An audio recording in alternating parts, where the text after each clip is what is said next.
Friends, मैं प्राची कुमारी में आप सभी को फिर से आज मैं आप लोगों के लिए व्याकरण ग्रामर लेके आई हूँ। तो फ्रेंड्स, जब हमें किसी भी सब्जेक्ट को शुरू करना रहता है तो पहले हमें उस सब्जेक्ट का ग्रामर देखना रहता है। तो यहाँ पे क्या है, व्याकरण मतलब ग्रामर क्या है, पहले हम लोग ये देख लेते हैं।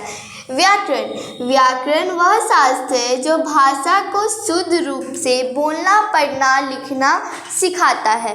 तो फ्रेंड्स, व्याकरण जो है एक वह शास्त्र है जो भाषा को, जब आप किसी भाषा को जानेंगे तो उसे हमें सही बोलना, सही पढ़ना और सही लिखना सिखाता है। तो व्याकरण के 3 प्रकार होते हैं या 3 विभाग होते हैं। फर्स्ट है वर्ण विचार को हम लोग इंग्लिश में फोनोलॉजी भी बोलते हैं। सेकेंड है शब्द विचार को मॉर्फोलॉजी भी बोलते हैं। और वाक्य विचार को सिंटैक्स बोलते हैं। ठीक है, तो फर्स्ट का है वर्ण विचार।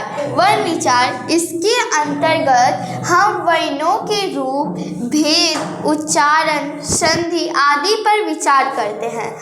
ठीक है, तो जो हमें इसके अंदर जो हमें वर्ण विचार में क्या सीखने को मिलता है, हमें यहाँ पे वर्ण के भेद सीखने को मिलता है और उच्चारण, वर्णों के रूप, संधि कैसे करते हैं वो हमें सीखने को मिलता है।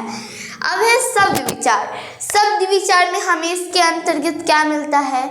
शब्द विचार के अंतर्गत शब्दों के भेद, उत्पत्ति और उनकी रचना के विषय में विचार किया जाता है। ठीक है, इसमें संज्ञा, सर्वनाम, विशेषण, क्रिया, अविकारी शब्दों पर भी इसके अंतर्गत विचार किया जाता है। ठीक है, वाक्य विचार में क्या है, इसमें वाक्य निर्माण, वाक्य शुद्धि और वाक्य विश्लेषण और विराम चिन्ह के बारे में हमें विषय पर विचार किया जाता है। ठीक है फ्रेंड्स, अब हम लोग वर्ण विचार पे चलते हैं। वर्ण विचार क्या है, फोनोलॉजी। अब हम लोग देखते हैं इसके जो है ये अमन।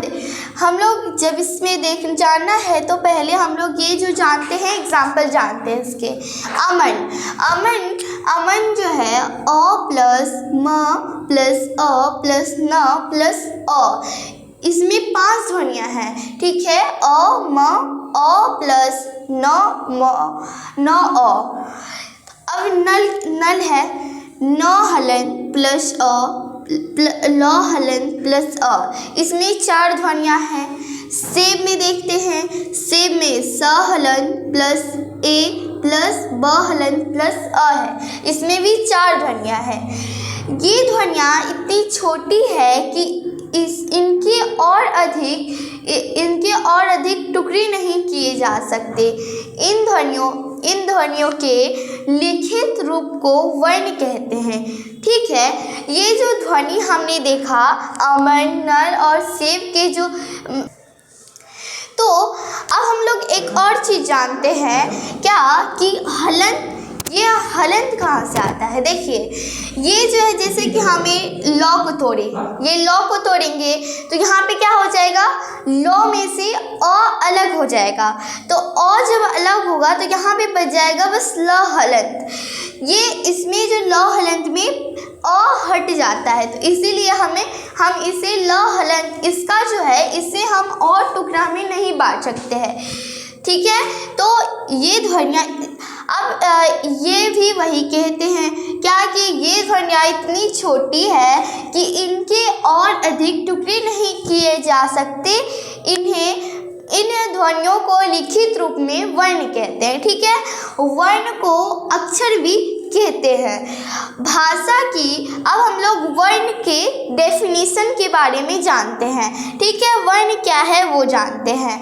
भाषा की वह सबसे छोटी ध्वनि जिसके टुकड़े नहीं किए जा सकते, हम उसे वर्ण कहते हैं। ठीक है, भाषा की वह सबसे छोटी से छोटी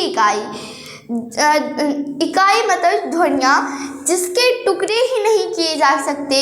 और बस हमने आप लोगों को बताया कि यहाँ पे जब हम लोग टुकड़े हलंत में मतलब ल को जब ल में से अ हटा देंगे तो उसमें इसके बाद उसका कोई खंड नहीं होगा, मतलब टुकड़े नहीं होगा, तो हम उसे वर्ण कहते हैं। अब है वर्णमाला अल्फ़ाबेट। वर्णमाला को इंग्लिश में अल्फ़ाबेट कहते हैं।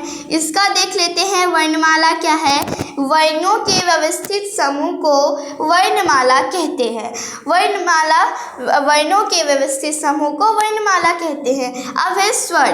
स्वर क्या क्या है आप लोगों ने बचपन में पढ़ा ही होगा, जिससे स्वर तो पहले हम लोग को ये समझाया नहीं जाता स्वर।